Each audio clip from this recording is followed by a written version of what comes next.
we're going to be talking about a health issue that influences many people called osteoporosis or osteopenia.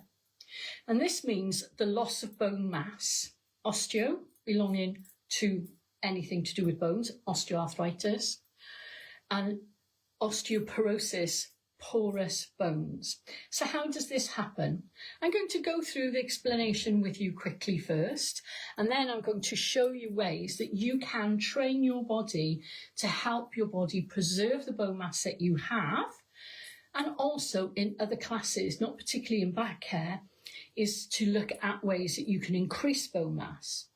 So the first part of this is to look at the bone shaft itself.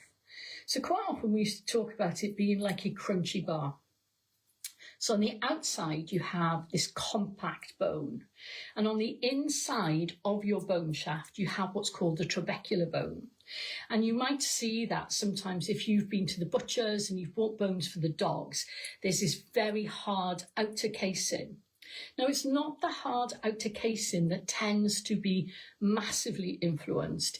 It is the internal structure of the bone. So the bone is fed by blood to the bone. The bone has a turnover of cells, just like any time where, if you're shedding skin and shedding hair and you have to have your hair cut, if your hair's growing or your nails growing, your bones continue to grow throughout your lives.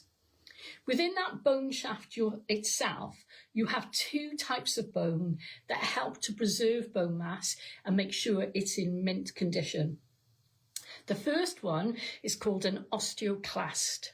And the osteoclasts are bone cells that eat up any dead bone and clean out any kind of waste product that is within that bone mass.